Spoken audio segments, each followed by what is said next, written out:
10 R&B songs, all massive hits in 1972, multi-million sellers, number ones, top 5 pop crossovers, and you don't remember a single one. Not because they weren't good enough, they were. Not because radio didn't play them, they did, constantly. But because 1972 was the year the industry learned how to make hits disappear. You've heard their music sampled in songs you know. You've caught fragments at family reunions. But the originals, the artists who created them, gone, erased, forgotten. Here's why that happened and why it still matters. Number 10, The Dramatics, In the Rain. That's a different kind of forgetting. It's not about quality. It's about the industry deciding what gets archived and what gets left behind. And the Dramatics, they kept recording. For 9, Betty Wright, Clean Up Woman. November 1971 released, but it peaks in early 1972, so it counts. Miami, 17 years old, already a professional since age 2 when her siblings formed a gospel group called the Echoes of Joy. You know what's remarkable about recording your signature song at 17? You don't know it's your signature song. You're just doing your job.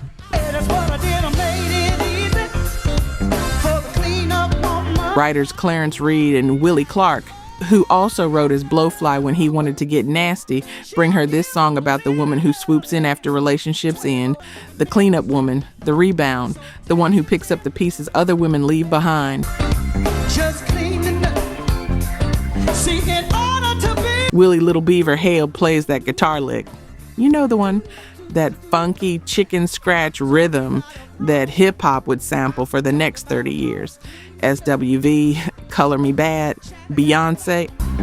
My daughter's got a nasty broom, but she's cleaning up.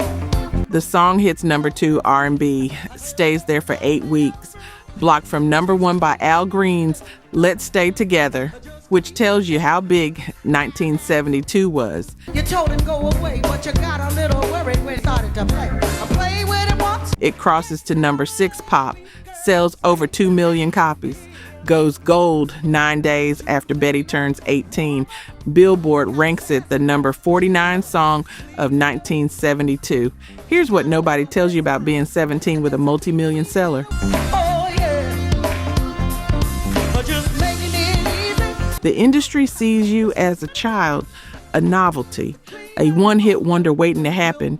And when you struggle to match that success, which Betty did for years, they write you off. She kept recording. She kept innovating. She pioneered the whistle register that Mariah Carey and Ariana Grande built careers on. She became a mentor, a producer, a vocal arranger. She worked with Gloria Estefan, Joss Stone, The Roots. Just clean up. But mainstream culture forgot Clean Up Woman.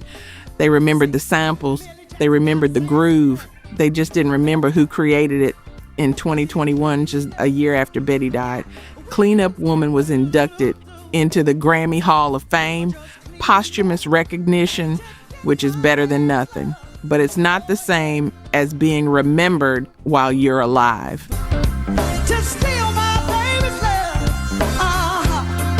Color Me Bad sampled Tonight Is the Night without clearing it. Betty sued, won 35% of the royalties, had to fight for what was hers. That's the part they don't put in the Hall of Fame plaque. If you know this song, it's probably from SWV's I'm So Into You, and that's fine. Music evolves, but somewhere along the way, we stopped teaching people where the music came from. Real talk. Only 9% of you are subscribed. That hurts. We're spending hours digging through archives, fact-checking every detail, bringing these stories back to life. And if you're watching this far, you clearly care. So hit subscribe. It's free and takes 2 seconds. Now, to my subscribers, barely any of you have joined the membership. And honestly, that stings even more. You know the work we put in. You keep coming back. If these videos have ever made you feel something, if this music means something to you, join the membership. It's one coffee a month, and it's the only way we keep this going. Let's build this together. All right, back to it. Number 8, War, Slippin' Into Darkness.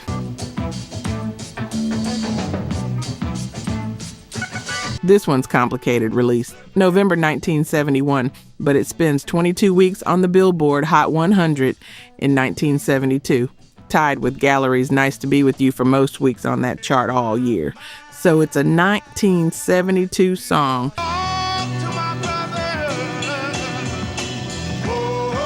6-piece multiracial band, Latino, Black, White, playing funk that nobody else was touching. Their first big hit after splitting from Eric Burdon. Howard Scott tells the origin story. London. Trying on boots that are way too small. Store employees yank them off so hard they throw out his back. Hospital, sedatives. And as the drugs kick in, he's literally slipping into darkness. Writes the phrase down, brings it to the band. They build this 6-minute plus album version, African rhythms, Latin percussion, blues structure, the live feel of 7 guys locked in a groove. For the radio edit, they cut it to 4 minutes, remove the slow intro, cut the second verse. It hits number 12 R&B, number 16 pop, 22 weeks on the chart. Becomes a gold record. Billboard ranks it the number 23 song of 1972. Bob Marley later tells Harold Brown, War's drummer, that Slippin' Into Darkness inspired Get Up, Stand Up. Takes that rhythmic motif, that call to action. Marley says, you're like us, street musicians. Here's what's wild. This song has been sampled by everyone. Eazy-E, TLC, 2 Live Crew, Ration I MCs in Brazil, Big X The Plug in 2025, featured in Suicide Squad, American Me, Snowfall, The Get Down. The music lived. The band, forgotten. War had other hits. Low Rider, Why Can't We Be Friends? The world is a ghetto. But the industry couldn't figure out how to market them. Too black for rock radio. Too rock for R&B radio. Latino identity in 1972 had no category in mainstream music, so they made hit after hit, and the industry pretended they didn't exist. You know that rhythm. You've heard it in 100 songs. You just don't know it's War. And maybe that's the real slipping into darkness, when the culture takes your innovation and forgets who innovated it. Soon you gonna pay, y'all. Number 7, the Stylistics. People make the world go round.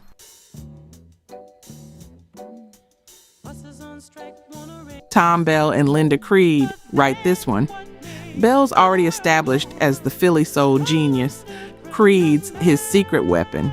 The lyricist who can take social commentary and make it conversational. Smoking in their easy chair. Russell Tompkins Jr., lead singer with that falsetto that sounds like Dionne Warwick, is the only stylistic on this track. Tom Bell decides he doesn't want the full group, doesn't want 3-part harmony. He wants Russell, solo, intimate, like Burt Bacharach producing Dionne. Here's the arrangement. Wind chimes, grunting Wurlitzer, marimba syncopating the beat, acting like a harmony vocalist. A 2.5-minute instrumental jazz coda on the album version. Flute solo, jazzy guitar improvisation. This is sophisticated stuff. The song only reaches number 25 pop. Number 6 R&B, modest for a stylistic single, but it's an artistic peak. Critics still call it one of the finest examples of the Philly soul sound.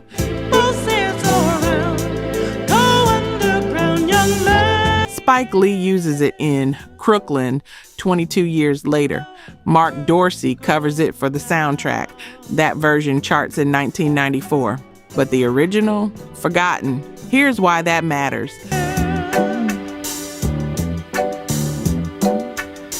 The Stylistics had massive hits. Betcha by golly, wow. You Are Everything. You Make Me Feel Brand New. All bigger commercially, all simpler structurally, and those are the ones people remember.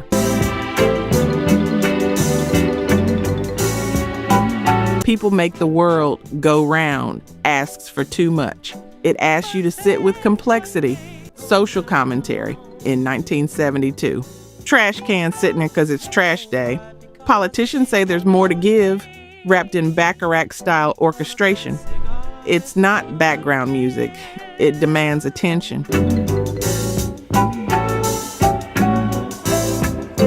And maybe that's why it vanished. Because the songs that survive are the ones you can half listen to. The ones that work at weddings and cookouts and car commercials. The ones that don't challenge you. If you're nodding right now, you know exactly what I'm talking about.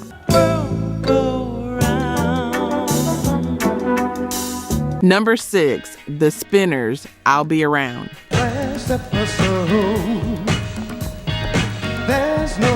This is the definition of an accidental hit. Detroit group, signed to Motown in 1963.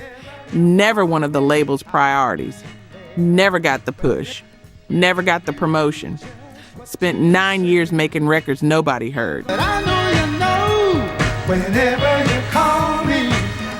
They leave Motown, sign with Atlantic. Atlantic pairs them with Tom Bell, the same producer who just did the Stylistics track. Bell writes the music for I'll Be Around, but his usual writing partner, Linda Creed, is out of town. So he tracks down Phil Hurt, a guy he went to high school with, and says, write lyrics, fit them exactly to this melody. Phil delivers. They record it. Atlantic releases it as the B-side to How Could I Let You Get Away? Radio DJs flip it. Play I'll Be Around instead. Atlantic makes it the A-side on future pressings. The song spends 5 weeks at number 1 R&B, reaches number 3 pop. First million seller for the Spinners, first gold record, October 30th, 1972.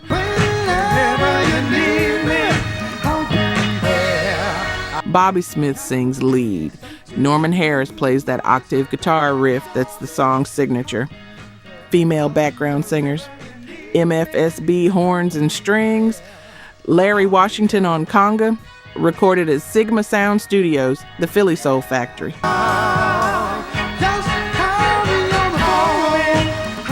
Billboard ranks it the number 37 song of 1972. Here's what's strange. This song launched the Spinners into their most successful period ever. Could it be I'm Falling in Love, One of a Kind Love Affair, The Rubber Band Man? Then came You with Dionne Warwick, their only number 1 pop.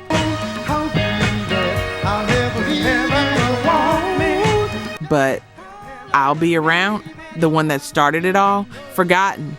And maybe that's because it was an accident, because it wasn't supposed to be the hit, because they built a career on songs that came after.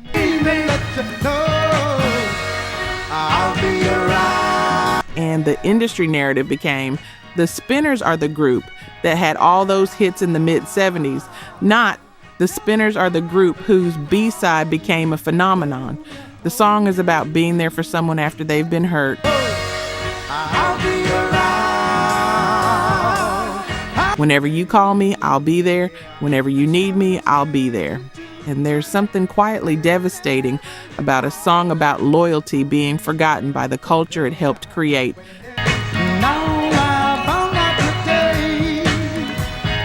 Number 5, the OJs, Backstabbers.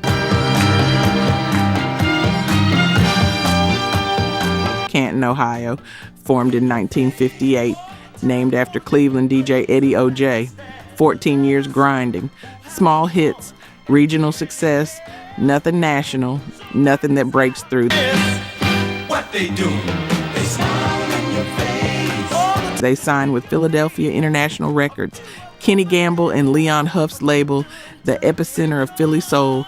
Gene McFadden and John Whitehead write Backstabbers, based on problems Whitehead's having with family and friends. Paranoia, betrayal, people smiling in your face while plotting to take your place. Leon Huff plays that eerie piano roll at the beginning. He explains it years later. Backstabbers sound like something horrible, so that roll was like something eerie.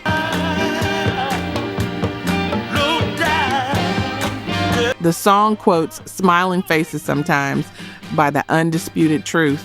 Same theme, different execution. It goes to #1 R&B for 1 week. #3 pop. Gold single on September 1st, 1972. First major hit for the OJs with Philadelphia International. What they do, they smile in your face. Many people assume the lead singer is Harold Melvin. He's not. It's Eddie Leverett. But the confusion is understandable. Philly soul groups all had that same lush production, same orchestration, same session musicians. Here's the weird part. Backstabbers, they smiling in your face all the time. The song is about paranoia, about not trusting your friends. And it was massive in 1972, peak Watergate era, peak Vietnam distrust, peak question authority. Then the culture shifted. Again and again and again and again, yeah. By the mid-70s, people wanted escapism, disco, funk, party music, not songs about betrayal. And Backstabbers became a relic, a period piece, a song that captured a moment but couldn't transcend it. Backstabbers, backstabbers, they smiling in your face. Angie Stone sampled it in 2002 for Wish I Didn't Miss You. That version charted, but the original, only remembered by people who lived through 1972. You know what's worse than being forgotten? Being remembered for the wrong reasons? Being the cautionary tale? The song people reference when they talk about paranoia instead of the song they actually listen to. That's what happened to Backstabbers. All the time they wanna take your place, the backstabbers. #4, Harold Melvin and the Blue Notes. If you don't know me by now. All the things. Philadelphia, 1972. Harold Melvin's the only original member left in a group that's been together since the late 40s. 20 plus years, different names, different lineups, constant struggle.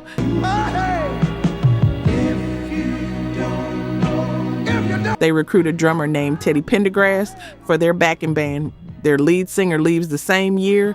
Pendergrass moves from drums to vocals. That voice, raw, powerful, vulnerable, nothing like the smooth crooners dominating R&B.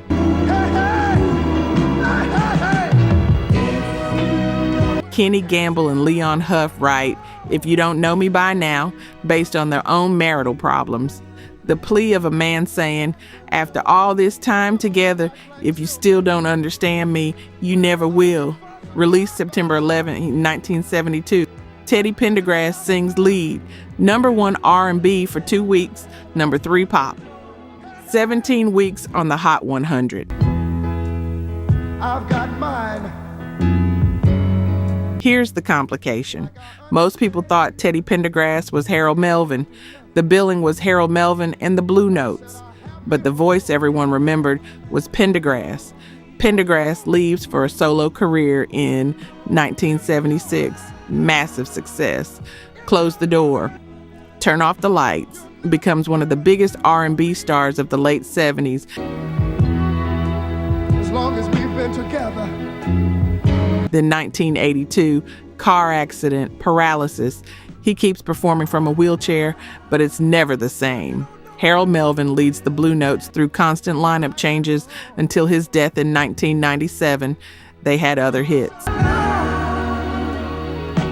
You Love I Lost, Wake Up Everybody, Don't Leave Me This Way. But losing Pendergrass was a wound they never recovered from. Now, here's where it gets strange. When I come home a little late at night. If You Don't Know Me By Now didn't disappear. Simply Red covered it in 1989. Took it to number 1. That version is the one most people know. So the song survived, but the original, the Teddy Pendergrass vocal that made it a classic, forgotten.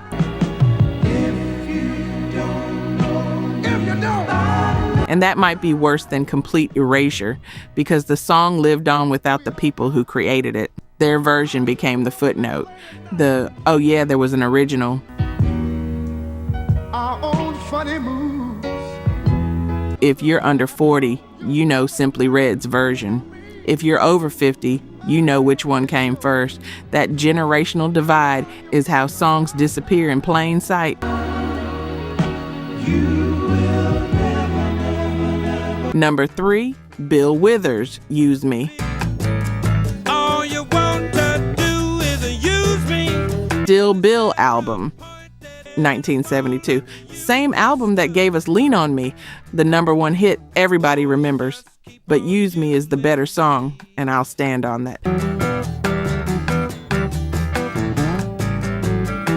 Released August 1972, right after Lean on Me peaks.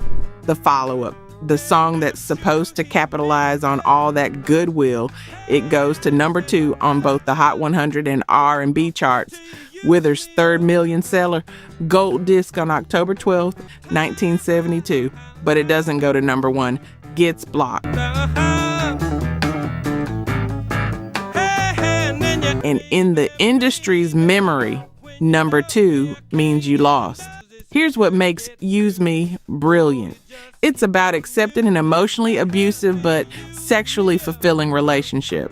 You love me with all your heart one day, treat me like dirt the next, until you use me up. My friends feel it's their appointed duty to warn me, but I'll just keep on being a fool.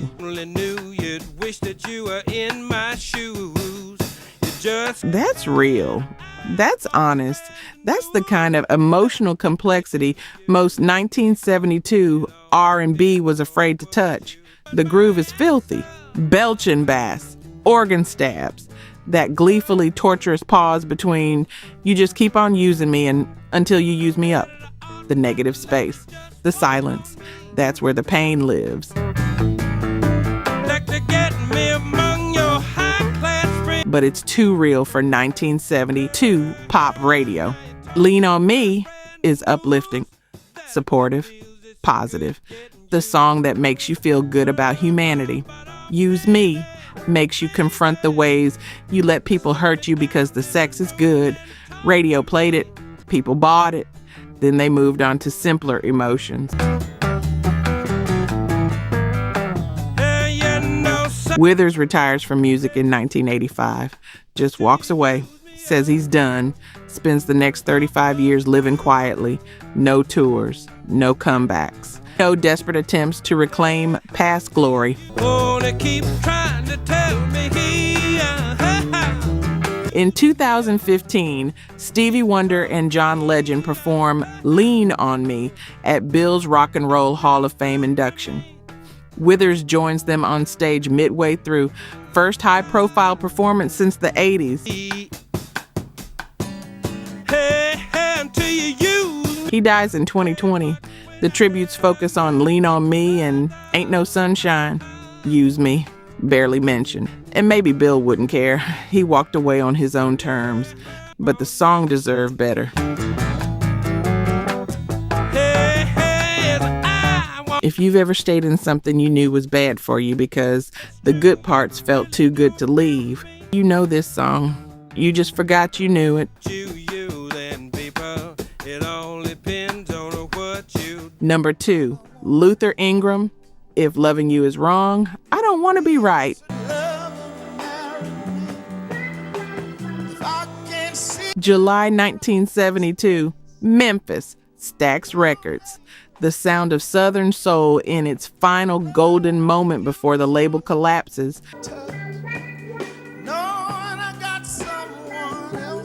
Luther Ingram's been in the game since the 50s. Gospel background, secular crossover, songwriting, small hits, nothing major, nothing that makes him a household name.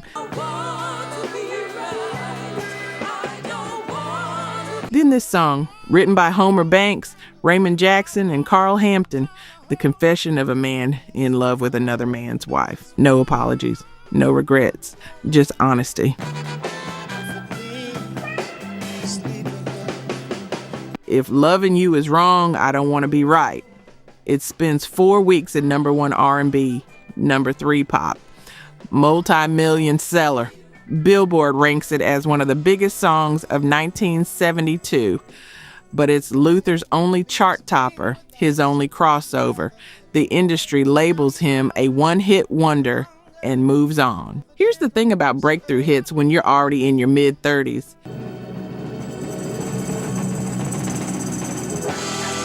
The industry doesn't know how to build a career around you. They want young stars they can mold.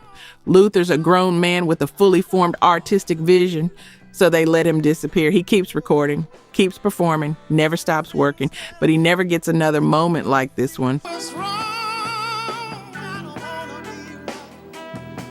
Milli Vanilli releases Girl, You Know It's True. Huge hit, Grammy winners.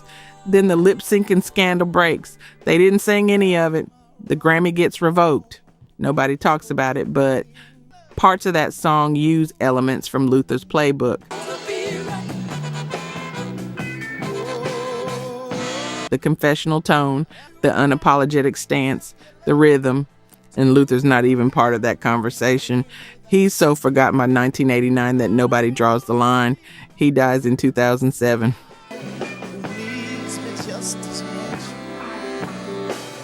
Obituaries call him the singer of that one song. Like 4 weeks at number 1 and millions of copies sold don't count for anything. Here's what kills me.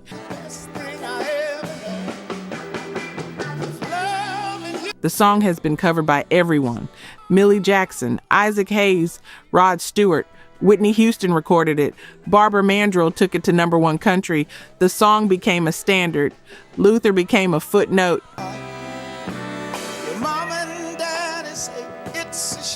And if you know this song, there's a good chance you know a cover version, not the original, not Luther's voice, not the Memphis Soul production that made it a classic. That's how you disappear. Your art survives. You don't. Number 1, the staple singer. I'll Take You There. Chicago. A family gospel group. Roebuck Pops, Staples, and his children. Cleotha, Purvis, Yvonne, and Mavis. Been recording since the 50s. Civil rights era. Freedom songs. Why am I treated so bad? Music with a message. They're with Stax Records now, working with Al Bell, Stax's co-owner and main creative force. He wants to push them toward mainstream success without losing their gospel roots. I'll Take You There is the compromise.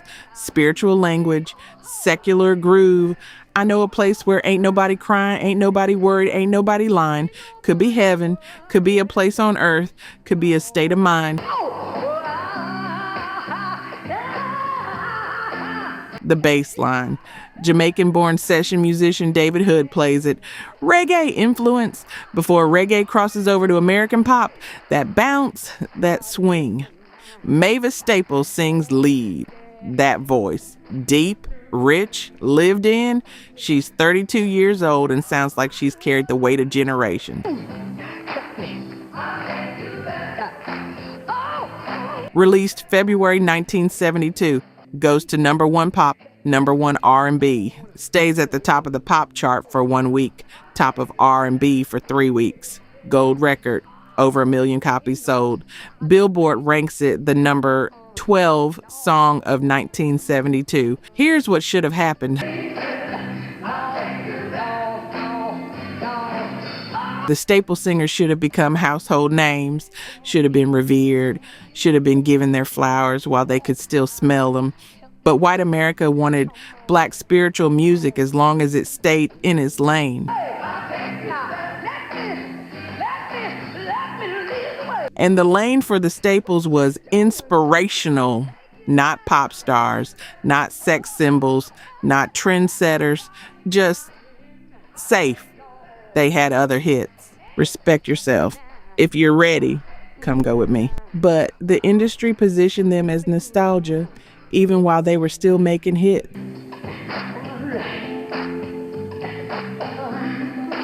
By the late 70s, they're being booked at gospel festivals and oldies shows. Industry's already written the ending to their story. Pop Staples dies in 2000. Mavis keeps performing, becomes a solo star in her 60s and 70s. Collaborations with Wilco, Arcade Fire, Alabama Shakes. Critical acclaim, Grammy win. But I'll Take You There, only remembered as that old song, not as the pop chart topper it was, not as the cultural moment it represented. And here's the final insult.